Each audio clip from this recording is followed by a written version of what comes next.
We have the default library that's added automatically when you install ProPresenter, and then this sample 1 library that was added when we installed that free sample content. And when you select a library, down below you'll see all of the items or presentations that are inside of that library.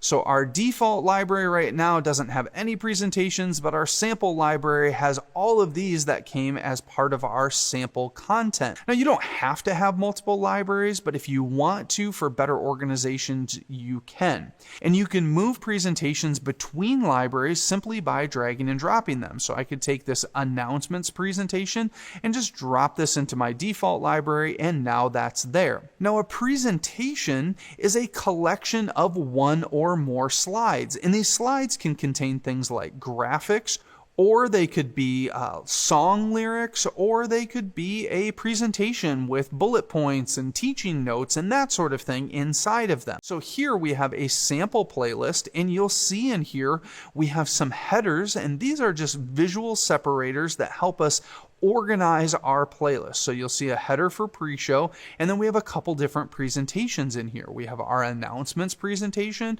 and we have a countdown presentation. And next to it, you'll see which library each presentation is inside of. And then below there we have a header, and then in here we have all of the different presentations for that section. So we have a few different songs in here, and then we have another header, and then we have our presentation section with our sample presentation and some Bible scripture. One thing that you've probably noticed is that as we select a presentation either from a playlist or a library, it shows up in this main view here, and this is our show view where we get to see all of the slides in a presentation and select them during our show. Now, if you want to add a new slide to a presentation, you can go to the lower left-hand corner and add a new slide.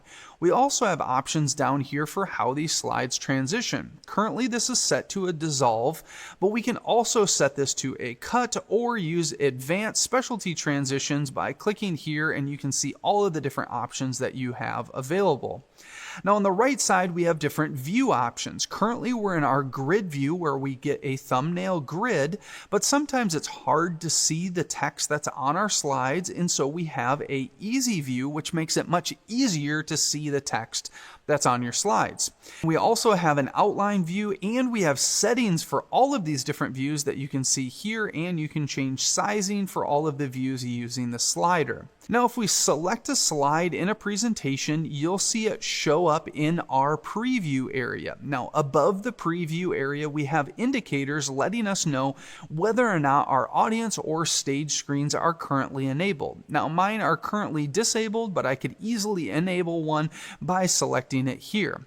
Now, below the preview area, we can choose which screen we're actually previewing. Currently, I'm previewing an audience screen called Main Output, but I could switch and preview a stage screen called Stage Display by clicking here, and I can switch back.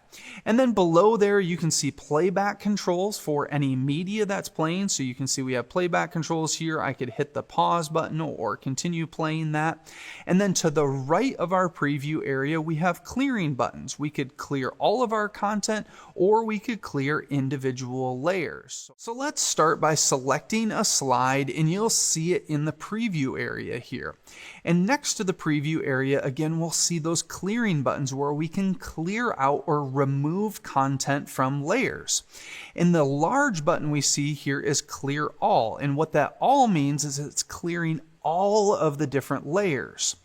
Next to this, we can see icons representing all of the different layers we just talked about. So we have our video input layer, we have our media layer, slide layer, announcements layer, props, messages, and then we have one non-visual layer, the audio layer. So any audio that's playing that also can be cleared independently. So these are all the different layers and things that we can clear independently. Now, one thing that you might have noticed is that this slide actually has media content attached to it.